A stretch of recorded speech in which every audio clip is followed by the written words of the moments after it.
My mission is simple, to make you money. I'm here to level the playing field for all investors. There's always a bull market somewhere, and I promise to help you find it. Mad Money starts now. Hey, I'm Cramer. Welcome to Mad Money. Welcome to Cramerica. Love you, my friends. I'm just trying to make you a little money.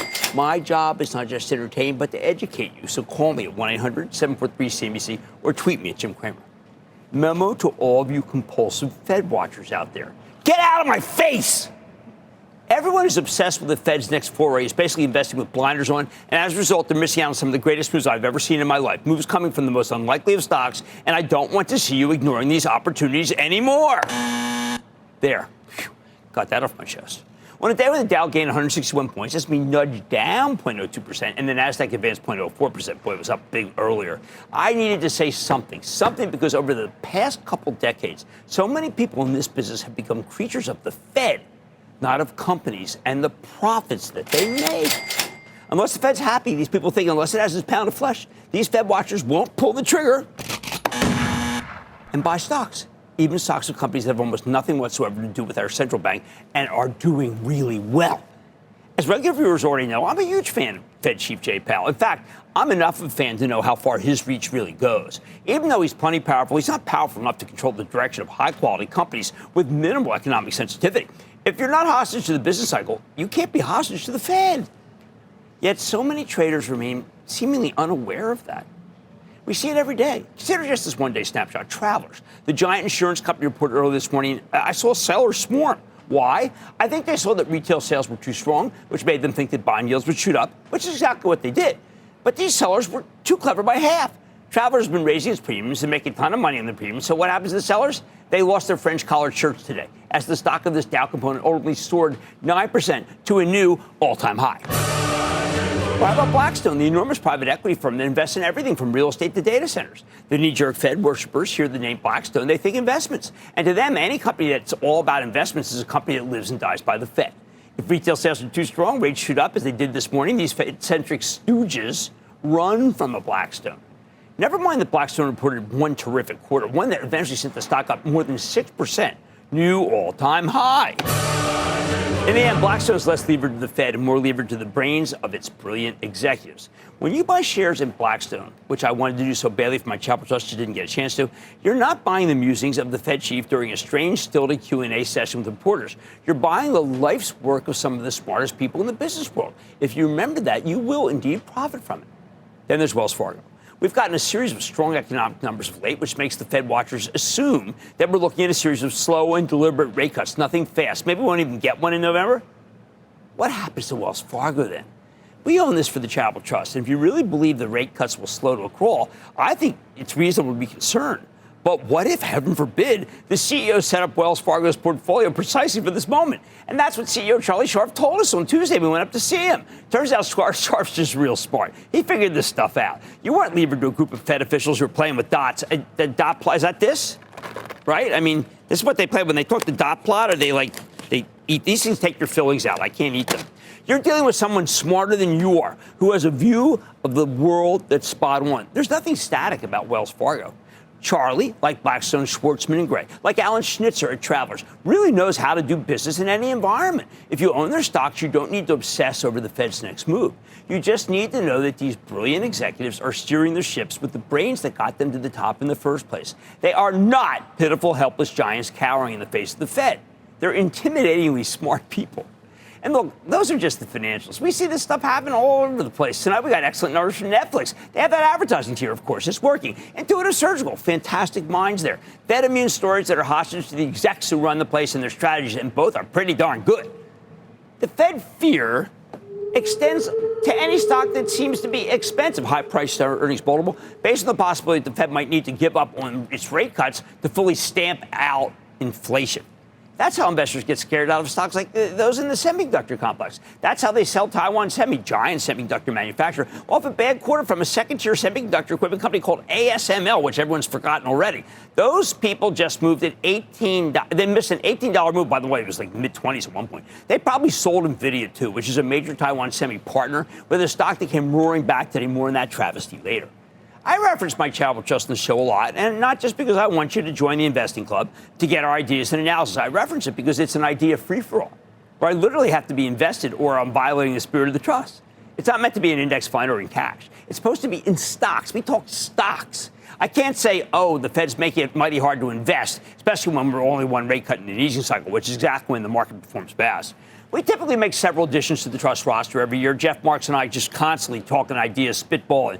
Yesterday, we did something I used to consider unthinkable. We initiated, meaning we decided to buy for the first time 2 stocks at once. We did 2 stocks because we couldn't do 4 stocks. Yes, that's how much I wanted to buy some new stocks. And what sector did I want them in? Well, pretty much any. Although I chose technology and financials. The former CrowdStrike is a high flyer that sells for 85 times earnings. That's supposedly the kiss of death if you're worried about what you'll hear from the Fed heads when they come on television and speak at some austere civic organization like the Royal Knights of the Order of George Babbitt. That's a century-old Sinclair Lewis reference. You can Google it. The latter, BlackRock, we bought that one too, demonstrated such success with this quarter that I wanted the trust to own shares right alongside CEO Larry Fink. Look, I'm mindful of the Fed. I am. But I refuse to obsess over it. I'm a believer that the Fed is powerful, but not all powerful. I'm also a believer that when you buy a stock, you're getting a management team that traditionally is not just a bunch of clowns. So here's the bottom line. I'm not saying the stock market will never go down when the Fed's easing. Hey, the market was up big and it fell off a cliff at 230 today. I am saying there are limits to what the Fed impacts. And I swear by the managers who know a lot about business and who don't cower when Jay Powell grabs the mic to talk about the pace of rate cuts. I put my faith in them. That faith can be misplaced. But if you're going to invest in the stock market, you got to believe in something. Otherwise, what's the point? Let's go to Vincent, New Jersey. Vincent. Jim! Booyah! Yeah. Booyah, Vincent, man. Whoa. That's Very a dot good. plot if I ever heard one. What's going on? Applied Digital Corporation out of Dallas, Texas. I've been trading it. It's treated me good. I need the lowdown now.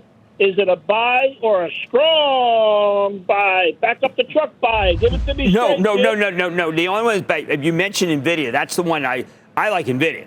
And I don't need to. One of the things I've learned a long, long time ago is instead of trying to find the next NVIDIA, buy NVIDIA. Yours is interesting. There's no doubt about it. I'm not dissing you. Yours is interesting, and it's a very exciting thing, digital infrastructure, but I do like NVIDIA. Let's go to Satish in California. Satish. Hey, booyah, Jimmy George. Hey, Jimmy, what's going on? How are you? I'm doing fine. How about you? Good. So, I have a question on EDA market. Is it going to be either Cadence or Synopsys? Because you identified on each sectors, but so far you haven't identified chip design software companies. They're both really good. They both come down. I do like design automation software, which means I really do like Dr. Devgan. I'm sorry. I do like Cadence design. If you put the gun to my head, which I tell you to take the gun away from my head, but I would buy Cadence. Let's go to Scott in Minnesota. Scott. Hi, Jim. I'm deeply honored. Thank you for taking my call. Oh, come on. Sure. Absolutely. First-time caller, long-time listener. First of all, thank you for everything you've done for us small-time investors, as well as the integrity and honesty you brought to the financial industry. Oh, thank you. We got to keep everybody, including me, on our toes. Got to get it right. And thank you for those kind words. How can I help you? Absolutely. And also a shout out to your great staff. Oh, my God, they're incredible. Emmy got us the dots. Shout out to Emmy. Right? Dot plot. She's a dot plotter. Okay. My question pertains to Pfizer. You gave a strong recommendation about 10 days ago. Since then, we've seen some fallout or controversy regarding the activist investor situation. Is this something to be overly concerned about, and are you still recommending it? I like Pfizer. Now, let me tell you why. They have 5.7% yield, which they can pay, but they made this acquisition of Seagen, and it's got a novel way to go after some cancers that have been really hard to cure. If they can do it, then you're going to say, what the heck was that stock doing under $30? That's what intrigues me. All right, look, I know the Fed is powerful, but it isn't powerful enough to shake my faith investing in high-quality companies that generate huge profits, and it shouldn't shake your faith either. On Mad Money tonight, the commercial real estate sector has been a volatile one, so I'm going to go right to the source with SL Green CEO, get a sense of where the industry stands, gigantic Manhattan real estate play. Then the airline stocks have been grounded the last few months, but we're starting to see genuine green shoots after a host of reports. I'm running through all the major headlines you need to know about the cohort. And with a new executive at the helm, what is going to take for Nike to return to its former glory? I'm taking a closer look at the story, so stay with Cramer.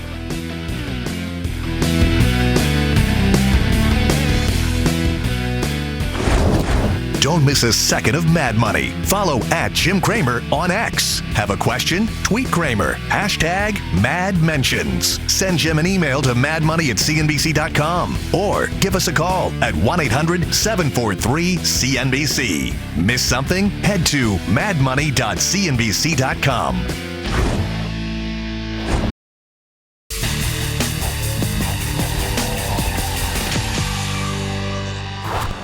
Last night we got results from SL Green Realty, the real estate investment trust that's the largest landlord in Manhattan. And the numbers were good enough to send the stock soaring more than 3% today, 52-week high.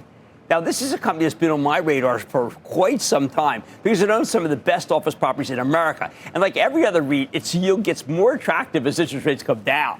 Look, I think it still works here. Don't take it from me, though. Let's check in with Mark Holliday. He's the chairman and CEO of SL Green Realty. To learn more, Mr. Holliday, it is a joy to have you here on Mad Money. Thank you, Jim. Great to be here. Oh, thank you. Now, first of all, congratulations. The Bloomberg lease is huge. Yeah, that was big news last night. Yes, and I think people aren't paying attention. They're a little too jaded. But describe to people how important that trophy property is to your business. I know it's a deal that both sides win on.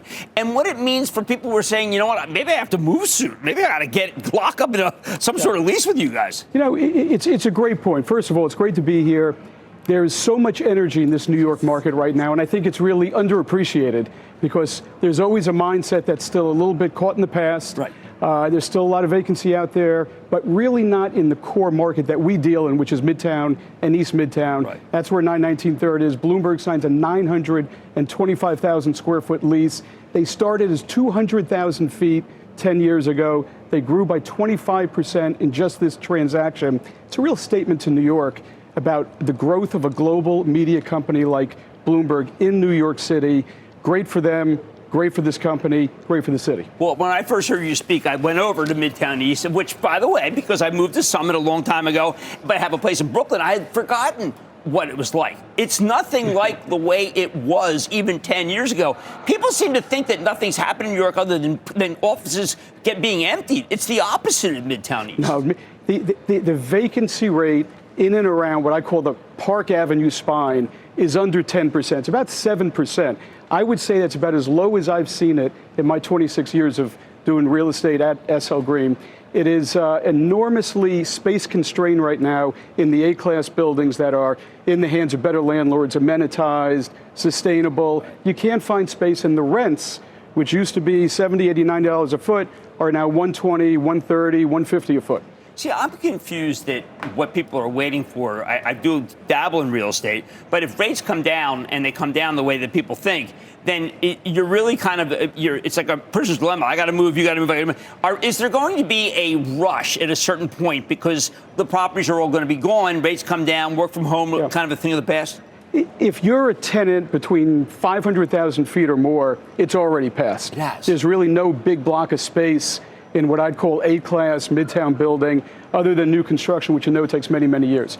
You have the other factor that we now have an affordable rent bill that was passed, so there's conversion incentives from office to resi. That's going to take tens of millions of square feet off the market, and that's going to make that space even more constrained. So the combination of increased demand, loss of space to the conversion market, and growing companies, it's pretty powerful. Well, when I heard you guys speak before they worked out the deal on conversion, I thought that the big issue would be commercial taxes. The state wouldn't allow it. They wouldn't allow it because so much money, revenue has been lost. But they've worked all that out. Yeah, no, that got worked out in April, and it's a good program. It's a fair program. There's an abatement of real estate taxes to incentivize people like us and other developers to go out there and create workforce housing, affordable housing. There's endless demand for that product, and at the same time, help the office market. Now, I'm a big believer in work at the office, but I don't want to be colored by my own view. But when I've spoken with the CEOs of almost every bank in the last month, people are now kind of reluctant to not go back. No one's saying you must go back, but it seems like in everybody's interest to come back. So has that changed the psyche here? Jim, we don't even talk about work from home anymore. We don't talk about hybrid work models. I think for most leading companies that collaborate, it's a failed policy. And I think that there was a little bit of a wave in that direction, maybe early on in the pandemic. I've seen that come full circle. We never subscribed to that philosophy at SL Green. We're 5 or 6 days a week in the office, and we love it because that's the culture of this firm. And I think other leading firms in finance, tech, business services, they're all coming back. And like I said, we don't really talk about it. That's the same that I understand. Now, I'm doing something a little bit different from what I usually do. Mark, right behind us had just been pictures of Summit. And if people don't know it, what would they go? Because it seems like it's the eighth wonder of the world. Yeah, it's hard to put in words. I don't know what to say. It's something that we developed over 4 years. We opened it October 21st, 2021, right in the heart of COVID. Everyone said, don't do it, wrong time. It's been nothing but a phenomenal success. And by that, I don't just mean financial success or success in terms of the nearly 6 million people that have visited Summit since it's open, but it makes people happy. You have to go and experience it. It's a total unique experience, 1,100 feet in the sky. It's dramatic views outside, but it's an artistic installation inside that's immersive, that's different. It's a little disorienting. It's quite Instagrammable, and everybody's there taking pictures and changing, doing wardrobe changes, and everyone's having fun. I don't care if you're 10 or 70, everybody goes, everybody has fun. It's interactive, and we're going to take it now and go global with it into other cities. Now, I do want to understand the situation. Occupancy versus, say, free rent. I know that you're up to 990. You mentioned that. But are you still offering big deals where you get long periods of rent for free if you come in, or abatements? What's the negotiating? Yeah, for the big rents, and by big I mean triple digits, $100 a foot and up, it comes with tenant improvements, so work that they can spend to build out their offices, and some free rent to get through that construction period, and a little bit of benefit beyond. But when you're doing rents in the 70s, 80s, 90s, those concessions are very hard on what we call net effective rents.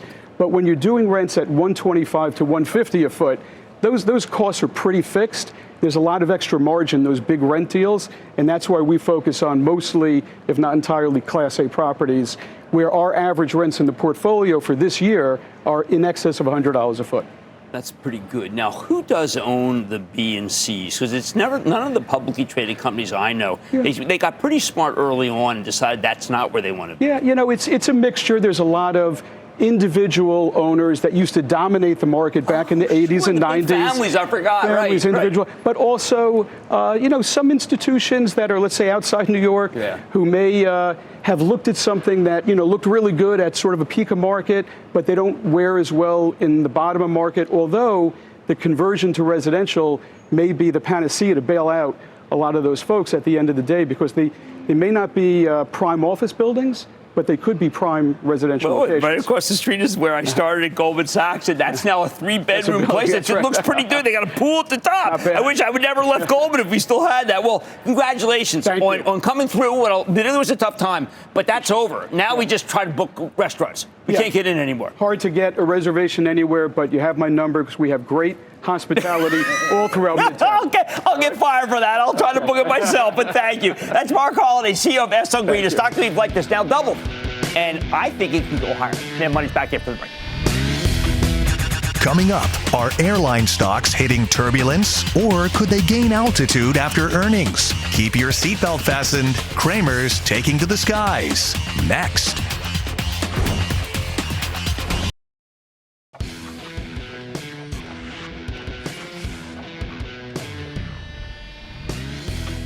Don't look now, but the airlines are suddenly red hot again.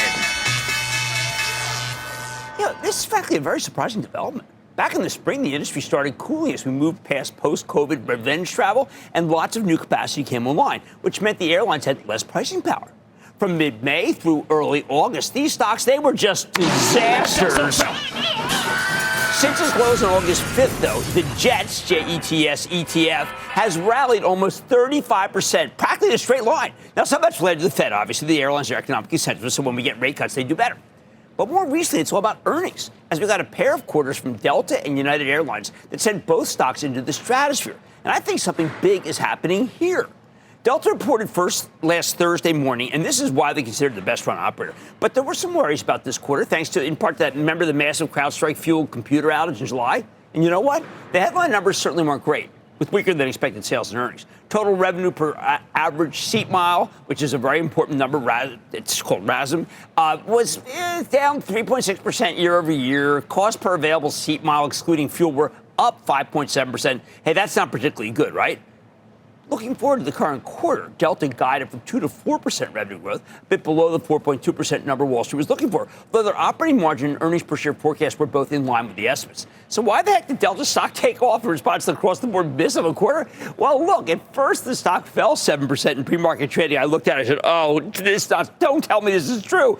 But it was last Thursday. But eventually it finished the day down only 1.4%, then gained over 2% Friday, and it's tacked on another 4% plus this week. So the market eventually came around on this. So the question is why? Well, first, Delta was mostly forgiven for the soft third quarter because, well, there were so many one-off issues, including the impact of the CrowdStrike debacle, a 3-cent earnings hit from Hurricane Helene. They only missed by 3 cents in the first place. Also, while Delta's guidance for the current quarter was a bit soft, Wall Street just assumed management was being conservative, perhaps because of election-related uncertainty. Second, and really more important, even though the quarter wasn't great, the cadence of the quarter, what it did month to month, that was terrific. On the company's conference call, Delta President Glenn Hohenstein said, during the quarter, unit revenue improved sequentially in all geographic entities, reflecting the strength in travel demand and an improving industry backdrop. In the month of September, unit revenue inflected to positive in both domestic and transatlantic. That's a pretty positive trajectory, highly unusual for the group. Now, there's another thing going on, too, not just for Delta, but for the entire industry. After recognizing that too much supply came online, particularly domestic supply, these past few years, the airlines have started to reduce their new supply, which began last quarter. They never had that kind. They would always promise, they never delivered.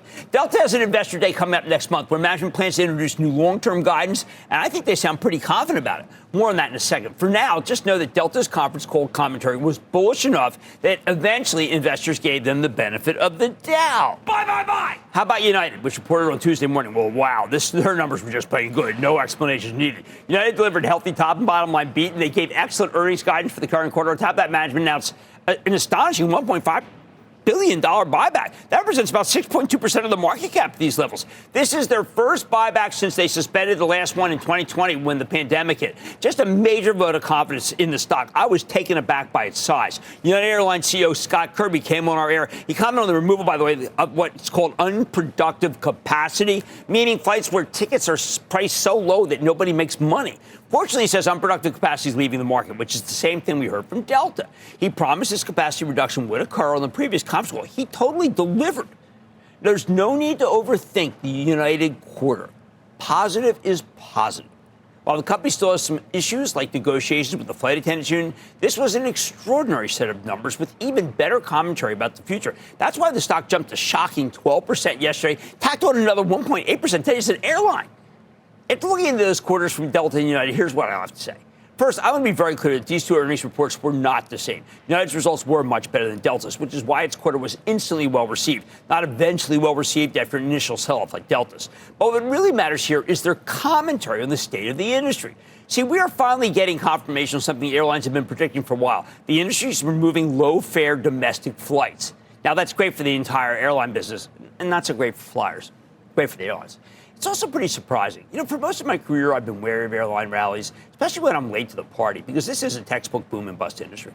There are all kinds of costs that are out of your control, fuel costs, labor costs, even it's a highly unionized business. There are all sorts of potential disruptions that can tank a given quarter, even if you did everything perfectly. They're even at the mercy of the weather. And now computer glitches. Normally when the airlines catch fire, they order lots of new planes, then keep putting that additional capacity to work until prices collapse, the whole industry gets crushed. That's been the story. This time, though, they're actually being disciplined, and with Boeing's myriad problems, it's not like anyone's going to flood the world with new planes. Plus, in addition to this regular market-based removal capacity, Spirit Airlines might go under after the regulators block their merger with JetBlue. There's another lower-cost airline, Southwest, that has an activist investor, Elliott Management, breathing down its neck. I bet Elliott insists that they preserve value by any means necessary. The other thing, Delta United, they are dirt cheap stocks. Delta trades at 7.6 times next year's earnings estimates. United sells for just 6.1 times next year's earnings estimates. That's because Wall Street expected the industry to follow its usual trajectory. But now that the airlines have backed away from a ruinous price war, something that's much easier to do thanks to all the mergers over the past 20-odd years, I'm betting the group can actually do better. So let me give you the bottom line on what is a surprisingly positive story here. After what we heard from Delta United, I'm much more open to the idea that the airlines could be an actual, I cringe to say it, but don't hold me. I think it could be an investment, not a trade. We'll have to wait for American Airlines and Southwest next week, but for the moment, I think they're looking pretty darn good.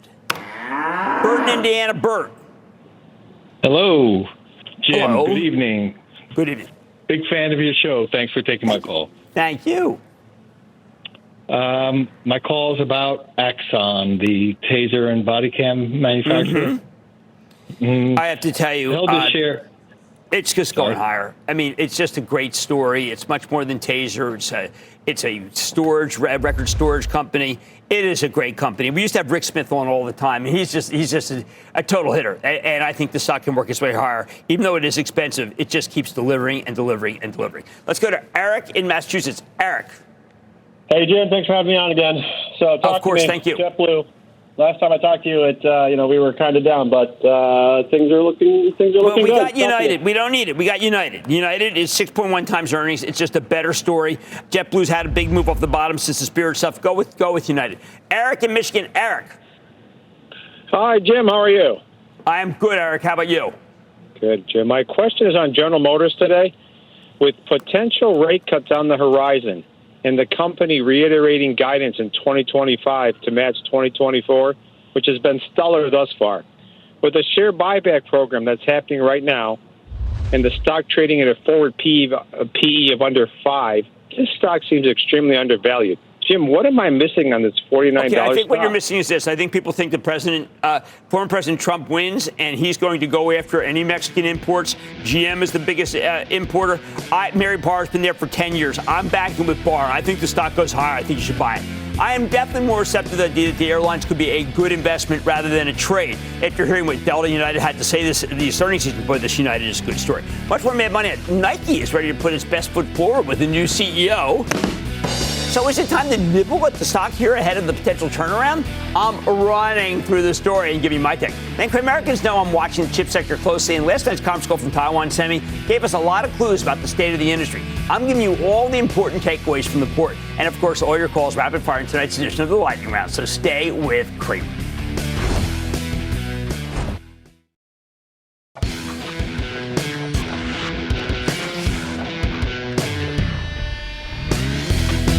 It's the beginning of a new era at Nike. On Monday, longtime Nike veteran Elliott Hill took over as president and CEO, officially grabbing the reins from the now former CEO, John Donahoe, who drove the company into the ground in what can only be considered a new land speed record, sadly. So with the company finally under new management, what's it going to take for Nike to make a real comeback? While the stock's already rebounded substantially off its August lows, in part because of this leadership transition, the turnarounds, they take a lot of time. Plus, Elliott Hill has been dealt a very poor hand.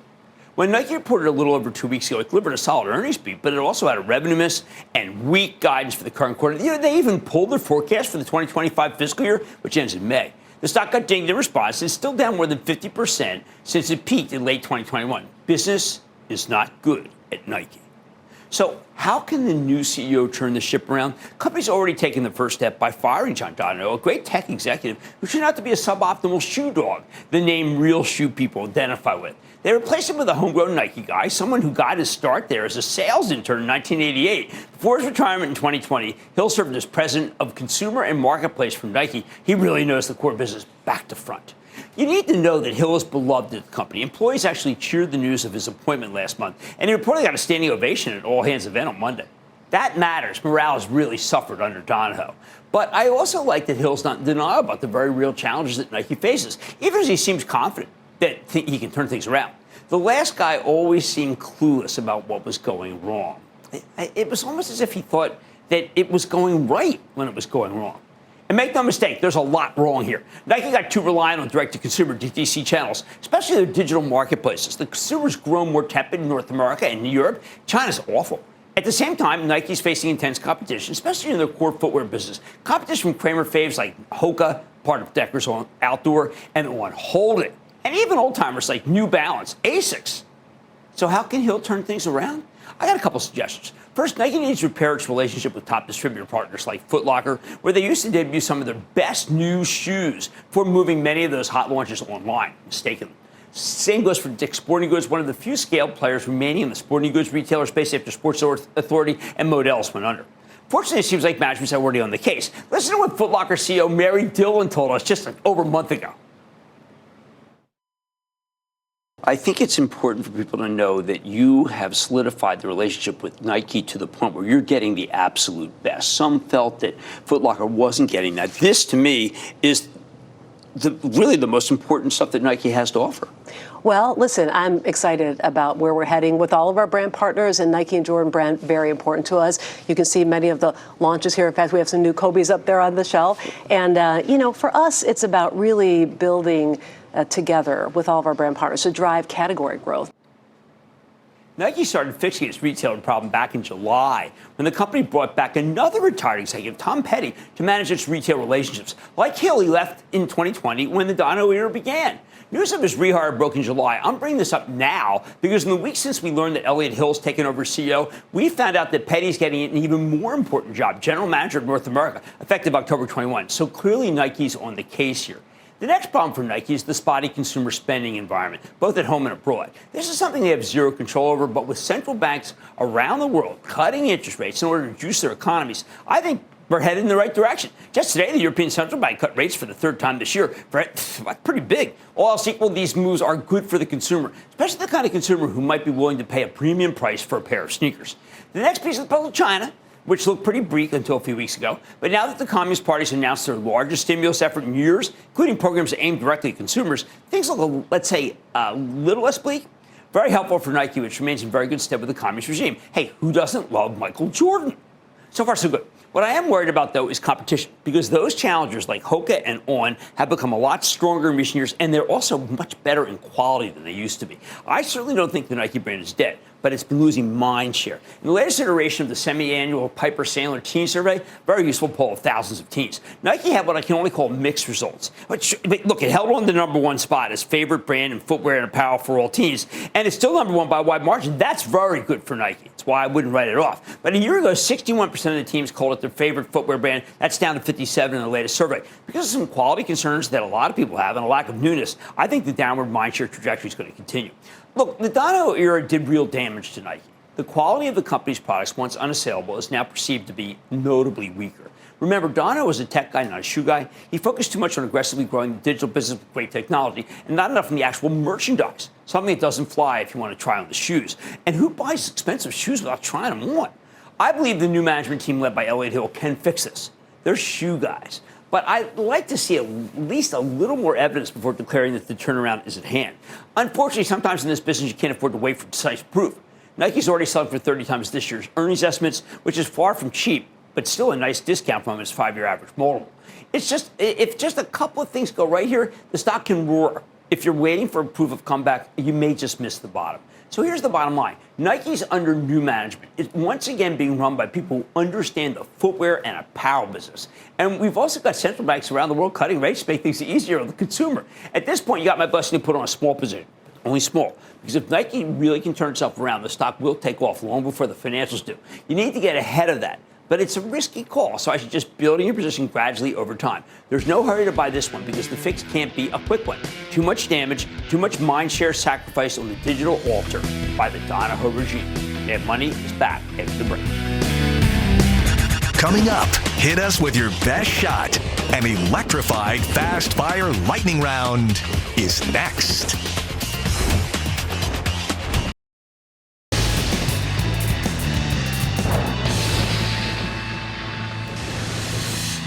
It is time. It's time for the lightning round. Chris Spencer about for calls. You say the stock about buy something just because know the whole stock. What's the dumbest 10% square feet? Play this out. And then the lightning round is over. Are you ready, Ski Daddy? Time for the lightning round. Let's start with Preston, Illinois. Preston. Jim, I need your help to clear the air on this one. I'm a doctoral student studying financial management, and I've been watching your show for 6 years. I believe you're the best to ever do it. As interest rates become a topic as of late, I'm looking at small cap stocks, but since 2020, I've been watching the stock draw downwards, thinking it as more of a 2027 story. Given current market conditions, though, maybe the price is consolidating, but the balance sheet has been so rough over the last couple of years. Am I throwing the ball, or am I staying in the pocket with EVLV, Evolve Technologies? Okay, now, this is a pure spec. It doesn't make money. I am willing to say that I can bless it, but you have to understand, because it's not going to make money, not making any money anytime soon, you got to be willing to lose a lot of money. That's how I bless it. Let's go to Jack in Kansas. Jack. Hey, Jim, everything's good here in Kansas. The Royals, the Chiefs, my Jayhawks are struggling. If people listen to you, they make a lot of money. My stock is one Coach Reed. Coach Reed's my man. I like Coach Reed. I'm playing. I got Juju this weekend, too. Go ahead. Okay. So you told this story a while back, and I think it fits perfect. During the gold rush, which is kind of like AI, you can't remember any miners that made money, but Safeway, Levi Strauss, Wells Fargo, they all got rich. Yes, they did. I think my stock is one kind of like that. I think it's going along for the ride. VRT. What do you think? Oh, Vertiv. Yeah, it is. But the problem is everyone is a lot smarter these days, and they know that this is a good one. The stock is, here's the way I want to approach this. The stock is hitting an all-time high today. You got to wait for a pullback because they have these pullbacks. They're so vicious, everyone runs. And when they run away, let's go to Abdi in Georgia. Abdi. Booyah, Jim. Booyah. Booyah. Hey, it's an honor to talk to you, and thank you for helping average investors like me. Thank you. I've been a first-time caller. I've been listening over 10 years. Oh, thanks a lot, man. Right. Thank you for calling in. Oh, thank you. Calling for the ticker name NIO. Two spec, Chinese. They'll just lose. This is really a dice roll. Just go with Tesla because then you also get the robot kicker. I'd rather see in Tesla. Absolutely. Let's go to Bill in Massachusetts. Bill. Jimbo, my question for you today is, if Qualcomm acquires Intel, is there any way for them to get some value out of it? I don't think so. And I know that they were talking about doing it after the election. I can't tell you what's going on with Qualcomm because I don't think they know what's going on with Qualcomm. Let's go to Robert in New York. Robert. Booyah, Jim. What's your take on Celsius Holdings? All right. Celsius is a very difficult stock because there's a huge short position. People keep wanting it to go down. Giant short position. I don't understand. John Fieldy is a terrific guy, but Fieldy has not explained the Pepsi relationship. I don't understand it, so therefore I can't opine on it. Let's go to Guy in New York. Guy. Hey, booyah, Jim. Booyah. I'm an old Louis Rukeyser fan, a Charter Club member. I've been following you since Kudlow and Cramer days. Thank you. I'm calling about a company with a PEG ratio of 1.71, almost a 20% growth rate, beat last 3 quarters. Busy place. What do you think about TXRH, Texas Roadhouse? I have liked this stock literally for 100 points. It has got the best $11 meal in the country. It is still a buy, even though it just keeps going higher and higher. Let's go to Sammy in California. Sammy. Hey, how you doing, Jim? Hi. And all the people that own the video say thank you. We love the stock. We saw your chart report yesterday. I thought it was great. I'm calling about MSTR, MicroStrategies. MicroStrategy is derivative of Bitcoin. I always tell people don't buy the derivatives, buy the real. Either buy Bitcoin or buy Ethereum. Both those I'm fine with. You can do an ETF out of Vanguard if you want to do it that way. Let's go to Bill in Missouri. Bill. Hey, Jim. Booyah. Bill. Booyah. Hey, I bought Iron Mountain 2 years ago in July at $48. Whoa. I sold off a little bit, but I'm hesitant to sell off anymore because it's doing so well and I'm getting like 6% of my money. What do you think? But back then it was very cheap and it had a 5% yield. Now it's no longer cheap and it has a 2% yield. Higher prices, of course, create a lower yield. And I think it is no longer a buy. I would actually take some profits in that stock. Let's go to Dave in Florida. Dave. Yeah, booyah, Jim. Thanks for taking my call. I'm wondering, I'm an investor in Applied Materials, And what happened yesterday, aside from ASML? Well, I mean, this is all derivative of Lam Research. Now, I'm sorry, I want to buy Lam Research. It's derivative of ASML, and Lam was down huge, and that's the better one right here, and then Applied Materials. And that, ladies and gentlemen, conclusion of the Lightning Round. The Lightning Round is sponsored by Charles Schwab. Coming up, how do you spell Taiwan Semi with an A and an I? Cramer chips away at its post-earnings move higher. Next.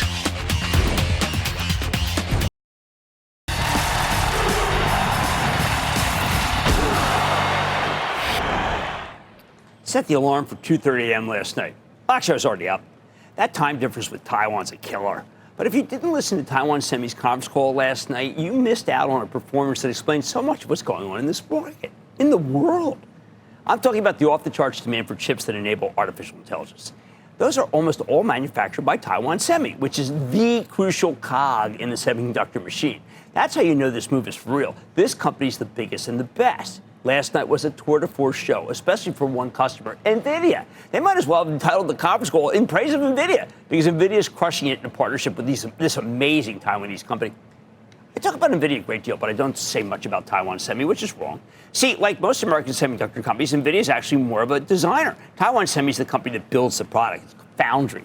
You can't have NVIDIA without Taiwan Semi. How close are they? Let me quote from Dr. C.C. Wei. He's the PhD and chairman and CEO of Taiwan Semi. Quote, so one of my key customers said the demand right now is insane, end quote. Well, the key customer is NVIDIA. And like NVIDIA's redoubtable and implacable CEO, Jensen Huang, Wei says that the demand for AI chips, quote, is real, and I believe it is just the beginning of the demand, end quote. Bingo. There it is. Unlike ASML, the semiconductor equipment maker that gave you a sob story about the whole industry the other night, with the exception of AI, Taiwan Semi focused on the cutting edge of the industry. That's where they are. They know it because they use it.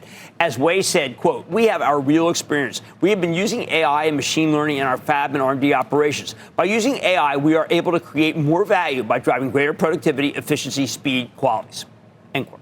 He goes on to explain that Taiwan Semi's customers would say the same thing. What a contrast to the lame ASML call that caused so many people to sell NVIDIA panic, and once again revved up the chip obituary machine. Here's how I look at this business. It's their job, their being everybody else, to get you to trade the semis. It's my job to get you to own them.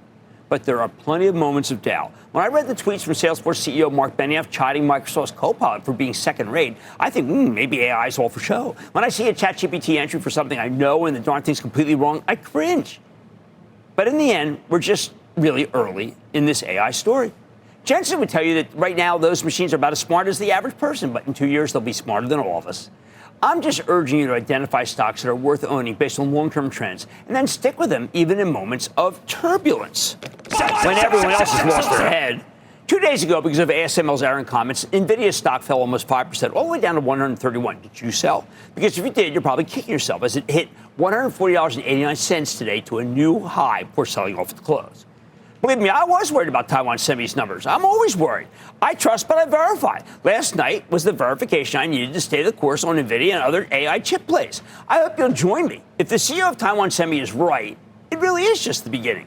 Of course, I can't say you ain't seen nothing yet. The move's too big so far. But I can say it's not too late to own NVIDIA and not to trade it. I like to say there's always a bull market somewhere. I promise I'll find it just for you right here on Mad Money. I'm Jim Cramer. See you tomorrow. All opinions expressed by Jim Cramer on this podcast are solely Cramer's opinions and do not reflect the opinions of CNBC, NBC Universal, or their parent company or affiliates, and may have been previously disseminated by Cramer on television, radio, internet, or another medium. You should not treat any opinion expressed by Jim Cramer as a specific inducement to make a particular investment or follow a particular strategy, but only as an expression of his opinion. Cramer's opinions are based upon information he considers reliable, but neither CNBC nor its affiliates and or subsidiaries warrant its completeness or accuracy, and it should not be relied upon as such. To view the full Mad Money disclaimer, please visit cnbc.com/Mad Money disclaimer.